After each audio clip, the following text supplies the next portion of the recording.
ETF कैसे चुनते हैं मैं आपको आज इस वीडियो में बताऊंगी, तो इस वीडियो को अभी सेव करके मुझे फॉलो कर लो और ये वीडियो को एंड तक देखना। दो ईटीएफ्स अगर सेम इंडेक्स को ट्रैक करती है तो आप सोचते होंगे कि ये दोनों ईटीएफ सेम ही होंगी, पर एक गलत चॉइस से आपको 40,000 से भी ज्यादा टैक्स देना पड़ सकता है। मैं अभी एग्जैक्ट आपको 3 चीजें बताऊंगी जो आपको ईटीएफ लेने से पहले चेक करनी चाहिए। पहली चीज है एक्सपेंस रेशियो। ये वो फी है बेसिकली जो ईटीएफ हर साल आपके पैसे से काट लेती है साइलेंटली। सेम निफ्टी 50 ट्रैक करने वाली दो ईटीएफ्स, एक ले सकती है एक्सपेंस रेशियो 0.8% और दूसरी सिर्फ 0.04%। 1 लाख पे 20 साल में इसका फर्क लिटरली 40,000 से ज्यादा आ सकता है। तो रूल नंबर 1 याद रखना, कभी भी एक्सपेंस रेशियो 0.5% से कम वाली ईटीएफ ही चूज करे। और दूसरी चीज जो आपको चेक करनी है वो है ट्रैकिंग एरर, मतलब ईटीएफ कितनी एक्यूरेटली अपना इंडेक्स फॉलो करती है। अगर निफ्टी 50 ने 12% दी है और आपकी ईटीएफ ने सिर्फ 11% दी है, तो वो 1% गैप है आपकी ट्रैकिंग एरर में। जितना कम ट्रैकिंग एरर उतना बेटर ईटीएफ। बेस्ट ईटीएफ का ट्रैकिंग एरर होता है लगभग 0.1 से लेके 0.5% के बीच में। तीसरी चीज है लिक्विडिटी। अगर आपकी ईटीएफ में बायर्स सेलर्स कम है तो जो ईटीएफ आप बेचना चाहोगे वो आपको सही प्राइस में नहीं मिलेगी। चेक करो आपका एयूएम 500 करोड़ से ज्यादा हो और डेली ट्रेडिंग वॉल्यूम भी हाई हो। एसबीआई निफ्टी ईटीएफ का एयूएम है अभी 2 लाख करोड़ से भी ज्यादा, इसलिए ये सेफ है। अब सबसे इम्पोर्टेंट बात,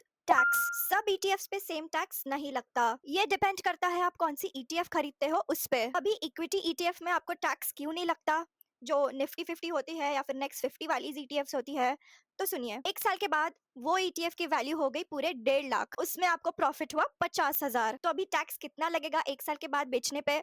0, क्योंकि 1.25 लाख तक का प्रॉफिट हर साल आपको फ्री है इक्विटी ईटीएफ में। अगर आपका प्रॉफिट 1.5 लाख होता है तो सिर्फ 25,000 पे 12.5% टैक्स लगता है, और वो भी कितना होता है? बस 3,000 के आसपास। और अगर आप गोल्ड ईटीएफ लेते हो, गोल्ड बीज वाली, तो उसमें भी सेम सिनारियो है। आपने 1 लाख लगाया, उस पे और 50,000 आपका प्रॉफिट हुआ, तो मतलब उस 50,000 के प्रॉफिट पे आपको टैक्स लगेगा ऑफ 12.5%। तो टोटल आपको 6,000 के आसपास टैक्स में देने पड़ेंगे। तो वो 1.25 लाख वाली छूट आपको यहाँ नहीं मिलेगी, हर रुपए पे टैक्स लगेगा। अगर आप डेट ईटीएफ या फिर बॉन्ड ईटीएफ लेते हो तो यहाँ कोई स्पेशल रेट नहीं है। आपकी सैलरी पे जो भी टैक्स ब्रैकेट है वही लगेगा। 20% ब्रैकेट है तो आपके 50,000 के प्रॉफिट पे 15,000 का टैक्स लगेगा। तो इसलिए आप ज्यादातर इक्विटी ईटीएफ में ही ध्यान दो। तो अभी मैं आपको एक समरी बताती हूँ ईटीएफ चुनने का सही फॉर्मूला। एक्सपेंस रेशियो 0.5% से जो भी कम है वही एक्सपेंस रेशियो का ईटीएफ लेना। दूसरा चेक करना है आपको ट्रैकिंग एरर, जितना कम उतना बेटर। तीसरी बात